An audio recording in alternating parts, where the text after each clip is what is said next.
I certainly have reservations about, allowing machine learning applications to be used for human making decisions.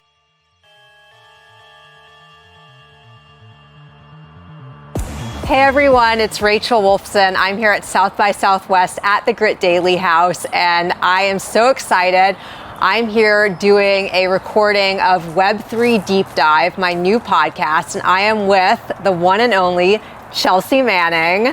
Hi Chelsea, how are you? Hi, how's it going? Good morning. Yeah, doing well. Chelsea, maybe just before we get started, introduce yourself. I know you don't really need an introduction, right, but maybe you could just start off by giving us a little bit of background. So obviously I have a military background, and privacy issues are something that I care very passionately about. As somebody who went to prison for a period of time, obviously in a national security case, it was quite controversial. But what I'm really focused on here in Austin is on technology and the future. So it's not necessarily the past or the things that I'm known for, but projecting more forward thinking. And I've come from both the spaces of artificial intelligence and data collection and analysis, as well as cryptography and privacy and security. And so viewing the world through these lenses, something I'm very passionate about, and is something that I end up going to events to talk about and to work on projects, future projects, in these spaces. And particularly lately, I have been very focused on privacy once again. Right, and so you're speaking at South by Southwest today on privacy in the internet. Is that correct? Right, because of a number of shifts in seismic shifts in the technology space in the last few years, particularly with sort of the rise and fall of crypto in the discussion, and the increasing role of artificial intelligence in sort of and how it's been overlapping in different spaces and causing different controversies and things. These are areas that I have a passion about and that I talk a lot about, and I'm sort of contextualizing these things more specifically to to the current and more not necessarily immediate future, but near term. The next few years, thinking out the next 3 to 4, 5 years. Got it. So let's talk about the internet today and privacy and security with the internet today. What are your thoughts on that, and what do you think is wrong with what we're seeing today, and how can we fix that? So everybody knows that there are problems. We're no longer in a situation where we don't know what information, that our information is being collected, being analyzed. I mean, I think the average person, even now, the average person who isn't even necessarily a technology person, knows that their information is being collected.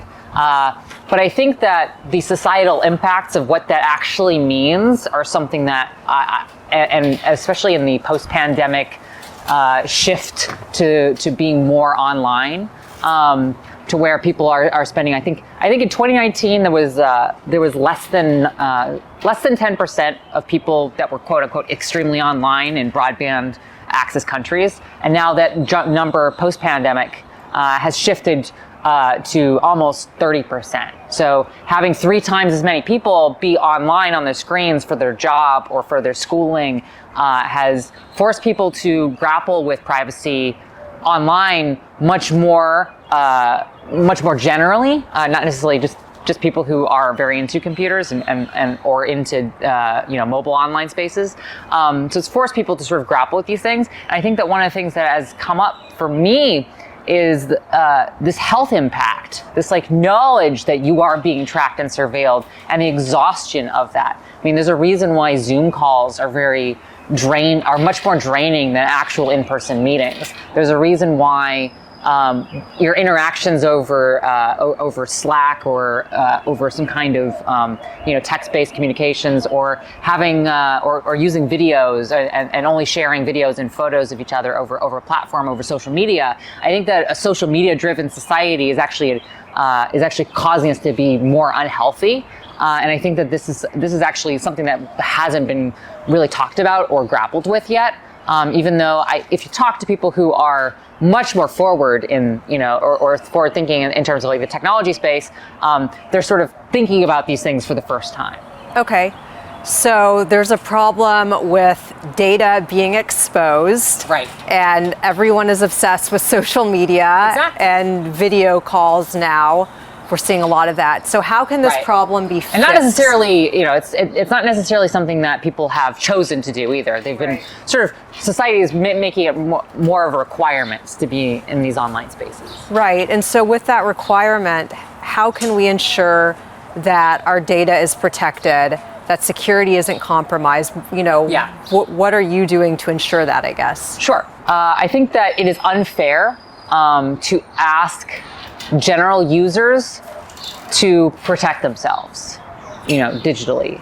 This is an infrastructure problem, not an individual user problem, because people are really forced by society to interact on these things. I use TikTok. I know that there are privacy issues involved with interacting with social media. But for my job or for the communicate or to communicate with my friends, I have to interact with these, use these tools.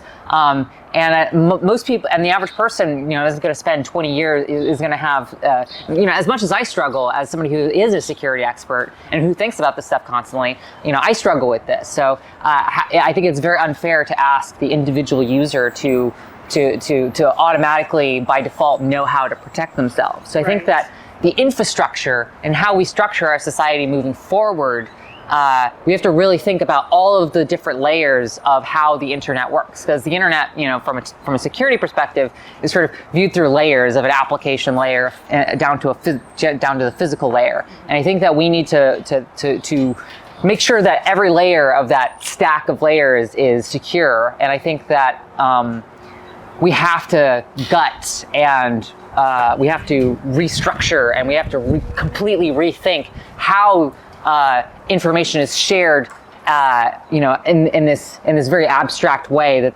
so that way the average user never has to think about it. They never have to be uncertain as to where their communications are going or whether or not they're being tracked. Mm-hmm. That should be, they should have the safety and comfort of knowing that their communications are as secure as an in-person conversation. Right.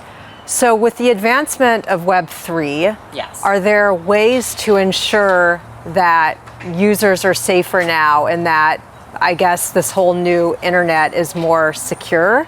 What are your thoughts on that? How can we ensure that? So, one of the issues I think that we're seeing with Web3 is that because there are so many different, we saw this sort of rise of interest in Web3 technologies, particularly cryptocurrency, and a lot of blockchain applications that sort of grew up in the last 5-6 years. And I think that there's sort of a natural selection process going on where some of these technologies are useful. Some of these technologies have allowed for rampant scamming and for rampant data violations and various problems. I think that we're reaching an iterative process phase where now some of these, as these technologies are starting to mature, there is now the possibility that they can be used to augment security-based applications. But we've had to go through sort of a trial and error because it was kind of wild there for a bit. I mean, that was one of the reasons why, from around 2016 to 2019, 2020, I wasn't necessarily paying attention to or very interested in the Web3 space. But now, there are now a number of tools that are utility-based, that blockchain tools that I think have a much deeper understanding of how this technology can be used from an infrastructural approach, and not necessarily a build it and hope that people will come approach to it. So I think that obviously from a security perspective, I work on a project now called Nims, in which we are very focused on a specific application that isn't necessarily a Web3 application, although it has a Web3 component.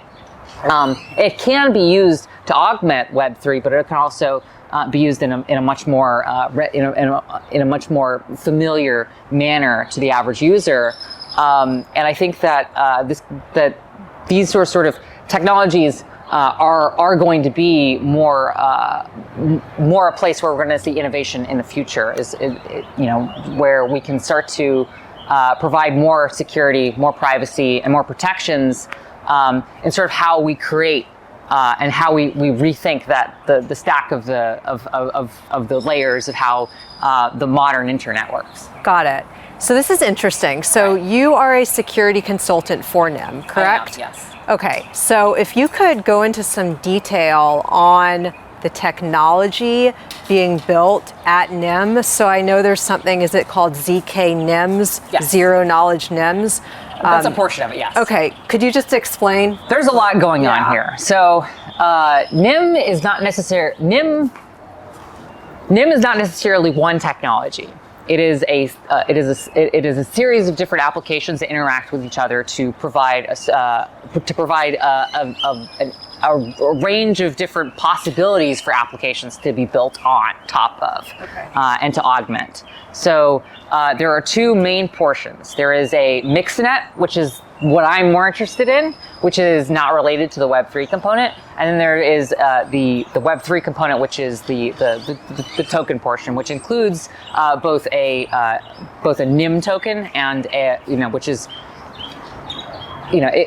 I'll start with the mixnet. Okay, sure. So the mixnet portion is a way of anonymizing transfers of data across the internet. So it's a way of ensuring that if I'm communicating with you, I don't need to know who you are, you don't need to know who I am, but we can still interact with each other. And also a global surveillance actor, somebody who's looking at the internet, from an infrastructure approach, can't or has at least an enormous amount of difficulty in tracking, surveilling the metadata and sort of identifying who's talking to who and what you're talking about. So it provides a lot of layers of protection in terms of your privacy that aren't necessarily available on the internet just using a VPN, or even Tor, which was very innovative 10, 15 years ago. Now global surveillance actors are able to untangle sort of Tor circuits and surveillance across the network. And NIM's mixnet seeks to provide the ability to shield that information from tracking and surveillance. One of the downsides to a mixnet is that it has an enormous computational load requirement. It takes a lot of time, it takes a lot of energy, and it takes a lot of thought to build a mixnet because you need a lot of people to essentially volunteer their time for large anonymous decentralized networks like this.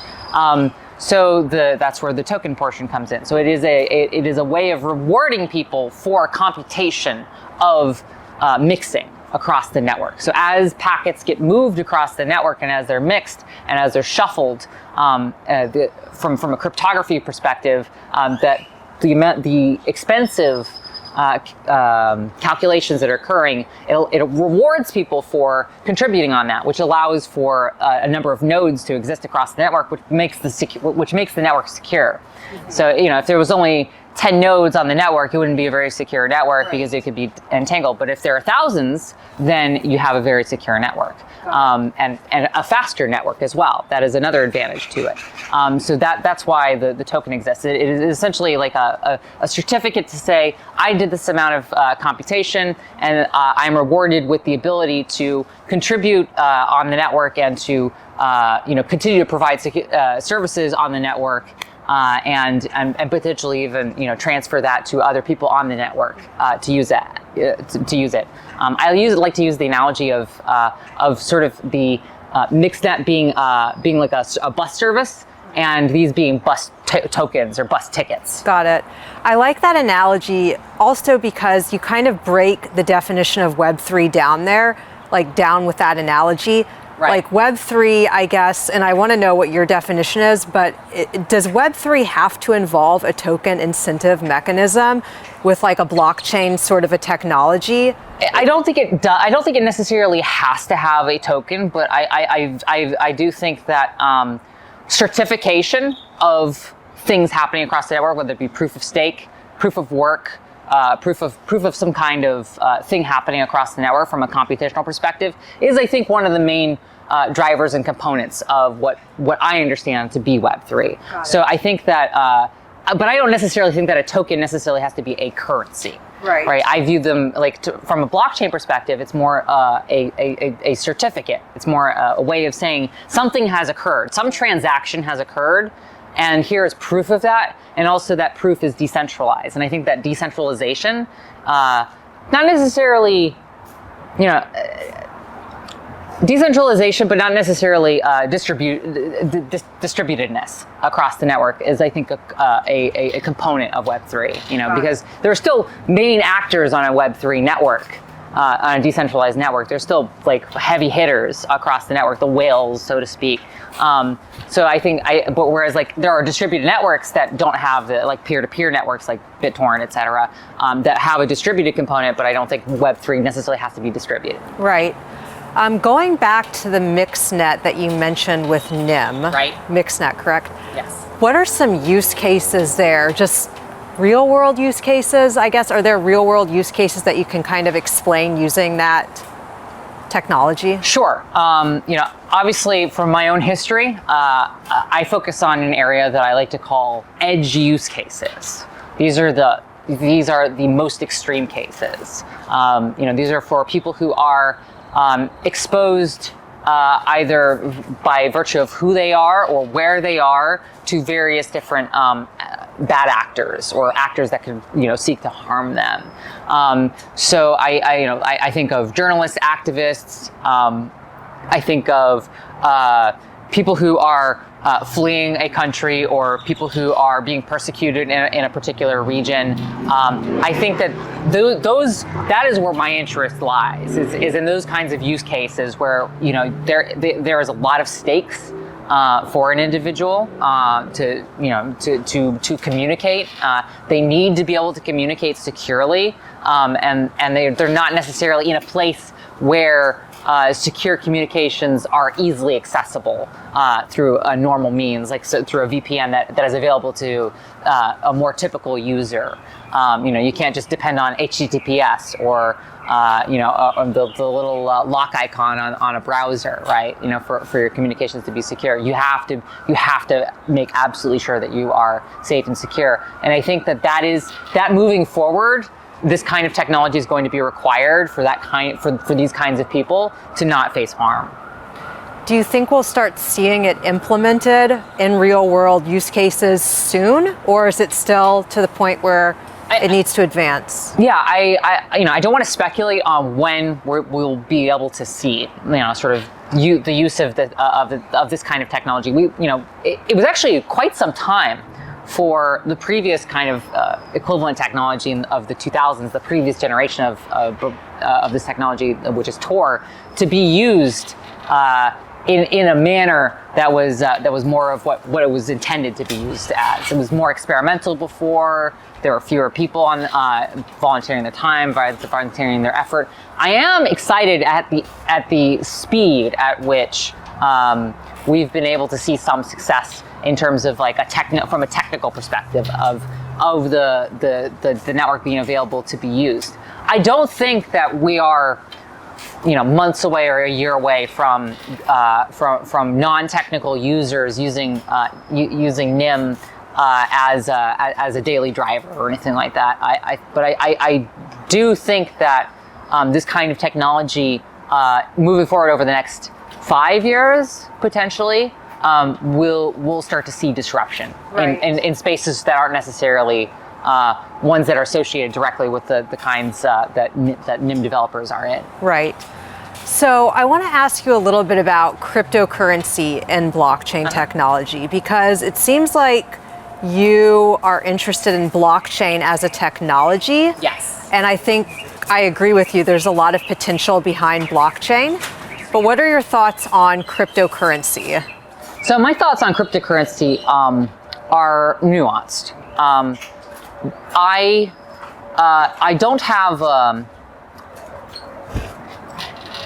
I don't necessarily see, and I didn't pick up on this initially, because I was very interested in Bitcoin whenever the paper came out, and whenever the white paper came out, and I played around with it. I didn't necessarily view tokens or as assets as being the value of this technology. And I say this as somebody who's, I'm skeptical of all kinds of currency, right? I view value as being more inherent, to sort of, a more ethereal sense of things being good or whatever. So, I've never been very focused on that. So I was actually quite surprised and struck by how readily people were, to view, proof of work certificates as being like something that they would buy, sell, share, and speculate on. Right. So it's not necessarily my interest. I don't really play with any kind of speculative assets in general, whether they're crypto or whether they're stocks or anything like that. But from a purely academic sense, I find the technology and this kind of technology very fascinating, and I found it very fascinating. And I also see applications that are far more reaching and far more profound than, especially whenever it comes to verification, whenever it comes to decentralization, when it comes to distributedness, whenever it comes to privacy, whenever it comes to anonymity, whenever it comes to, not being censored. I've always viewed this technology from a more of, sort of the early initial visions of Ethereum perspective, but, not necessarily Ethereum itself. Right. So, but I think that it is, I think that cryptocurrency is a proof of, from my perspective, a proof of concept of what is possible down the line with blockchain technology, not necessarily a ripe and ready technology to change the world. Right. Interesting. Okay. Yeah. Let's shift gears a little bit. Because you mentioned at the beginning of the interview, you mentioned AI, which is a huge buzzword right now. I know. It's funny. I actually have a funny anecdote here, which is, I've been talking, whenever I first entered into the privacy, space with Nims, I was telling people I've been working in AI, and everybody's like, whenever I was talking to crypto or Web3 people, they were just like, oh, AI, there's some interesting stuff going on there. And I'm like, here's a bunch of interesting stuff happening. And now everybody's talking about it, and I'm like, and I'm already back in this space. So. Yeah, well, it's funny because I feel like blockchain was the hot topic, right? In 2017, 2018. And now all of a sudden it's 2023 and everybody's like AI over blockchain. But it's interesting because I think that... But the math is the same. So explain that. Explain. I mean, well, you have neural networks and say a mixnet, are very similar in sort of like how they're structured as being like different layers on a network or something like that. From a purely math perspective, there's actually a lot of similarities between these different types of technology. So where I was coming from previously was in training of neural networks, in which you have weights and balances and the ability to train a neural network to accomplish a particular task, usually a sorting or filtering task. And so one of the fascinating things that I've seen over the last few years is as the training models became bigger and bigger, or the training sets that were being fed into these models were getting bigger and bigger and bigger, then I started seeing people that weren't necessarily experts in how a neural network worked or how training worked, be interested in sort of like the outputs of these things, certainly with large language models, we've seen people be very fascinated in the idea of artificial intelligence art, right? Or people who are very fascinated by the ability to have a conversation with a large language model. Right. So I think that there's a lot of the underlying technology itself is actually quite strikingly very similar to Web3 sort of technologies and how they exist conceptually. So I can see why being able to shift between the two spaces would make a lot of sense if you're a very technical person. Got it. Or some people now, I feel like a lot of the conversation is just purely AI and not really blockchain, which I think is kind of, I don't know, it's kind of, shedding more light on AI versus blockchain now, but I think they're both equally really important technologies. I mean, well, they're coming from a very similar place. From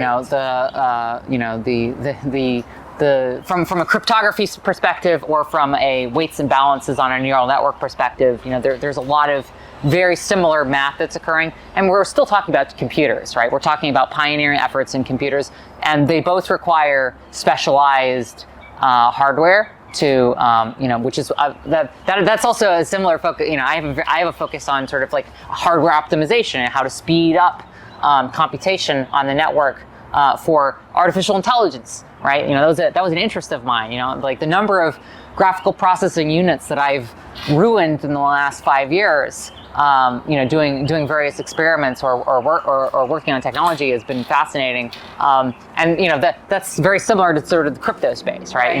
Is a large amount of computation. So as the problems and in math, you sort of describe these problems as being NP or NP complete, being very computationally intensive, and so it requires bigger and bigger and bigger and bigger data sets. It requires bigger and bigger and bigger data storage requirements and bigger computational capabilities, and hopefully to do it faster too. To be able to do all these sort of large amounts of computation, and that is also an underlying bit of technology that innovation that is required for both spaces. Right.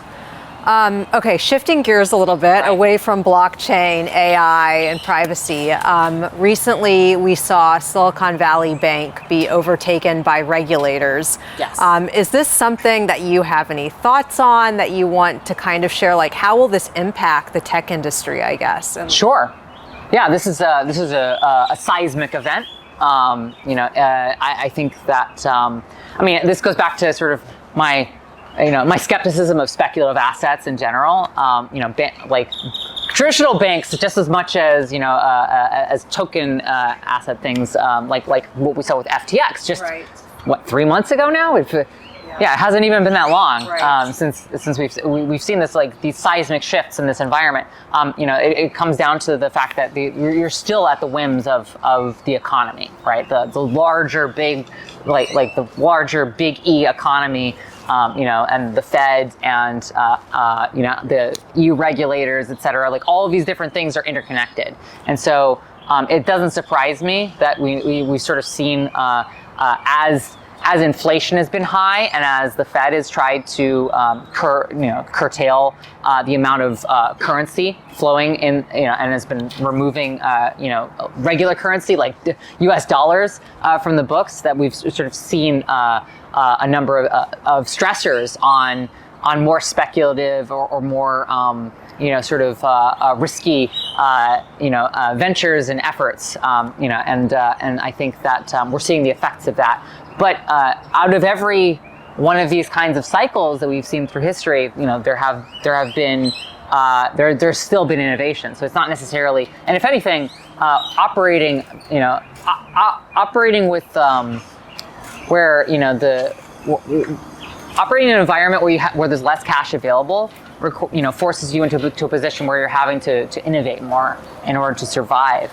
So I think that this is going to be an interesting time in the technology space for technology people, even though there are going to be a lot of people struggling, and there's going to be a lot of questions that are going to have to be answered about sort of, how are people going to, how are companies going to make payroll? How are they, how long is it going to be until they start to be able to take out money from the certificate, based on the FDIC certificates for the uninsured portions as asset sales happen? Are the asset sales going to be enough to ever cover for everyone? Who's going to get portions of those assets first, et cetera? Like, these are questions that are going to need to be answered, and it's going to slow down. It's going to slow down startups for sure. But I think that existing startups that are able to survive this time period are going to be the ones to look out for the most over the next 10 years. Right. Yeah. We'll just have to wait and see what happens. I mean, I feel like right now we're in a very uncertain time for a lot of these tech industries. Yes. But this is where I started. Yeah. I started in uncertain times. Oh, so. right. Yeah. I started in technology in the uncertain times, but that's what shifted me into the military, right? Right. I mean, actually, that's interesting. When you say you started with technology in uncertain times, what do you mean by that? What technology? Yeah. 2007, the Great Recession, and I eventually enlisted in the military, and I ended up doing data science in the military as an analyst. So, I was a data scientist at a time whenever the financial crisis happened of 2008, caused by the mortgage crisis, the housing and mortgage crisis of 2007, and the bubble bursting. So that was a backdrop for sort of the technologies that I started to play with, and also there was still an ongoing war, right? We were using machine learning technology. This is where I have a background. This is how I have a background in data science, in the first place, and sort of seeing these technologies as they have grown and as they have become more widely available, and as more people have been able to take advantage of it. So that way, it's not just like a DARPA project or a DoD emergency effort to apply machine learning technology to a war problem, to a wartime problem. Now we're seeing it being applied towards general understanding of how to interact to interact with each other as people, right? On social media applications. So but yeah, these technologies, these technologies and innovations were happening in the last, economic, period of economic consternation or difficulty. Right. So I know we're kind of running a little bit low on time. So I guess, what are your thoughts on the future of Web3, of security, of what you're doing at Nims? I guess, what do you hope to see emerge as technology advances? I believe that one of the things that is going to help with not just security and privacy, but with our ability to interact with each other in society moving forward, especially in a time whenever AI is going to, call into question a lot of people's ability to, because now you have the ability to through only digital applications, construct an entire reality or an entire world that people are exposed to just through the information that is being produced. So you can produce an enormous amount of noise with AI. You can produce an enormous amount of noise that isn't based on the meat space world that we live in, right?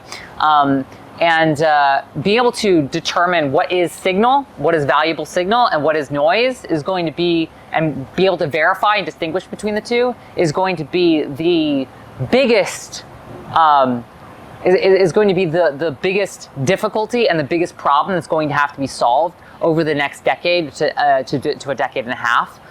It is one that is causing enormous amounts of frustration throughout society, and I think that verification is going to be, and the ability to verify what information is true, what information is untrue in any kind of social context is going to be very, very, very important.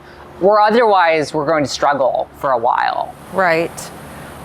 You also remind me of something that I just want to ask you real quick, which I think is interesting. Now that we're seeing the emergence of AI and Chat GPT, and everybody, well, not everybody, but some people are a little bit worried that AI will take over their careers. So for instance, writing an article using AI, or as a designer, designing digital fashion using AI.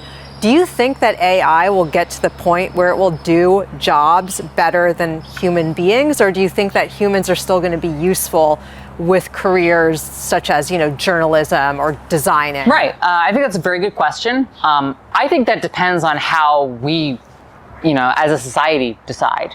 how we move forward, because I certainly have reservations about, allowing machine learning applications to be used for human making decisions, for decisions in which I believe a human being should adjudicate or decide. Right. We've already given a lot of power to algorithms, in our day-to-day lives, whether it's credit reporting, whether it's sort of the criminal justice system, predictive policing, surveillance. We've already given over a lot of the stuff over to technology. Now, if we want to do that for more things and even more things and even more things, is a societal question. I'm certainly hesitant to do so, but it doesn't mean that the technology can't do it. But I'm not sure that the technology that we produce is going to necessarily do it well. Got it. Yeah. Wonderful. Well, Chelsea, this has been a real honor. I mean, you're just a plethora of knowledge. I could talk to you all day, but I'm not going to. Anything you want to add before? Yeah, great.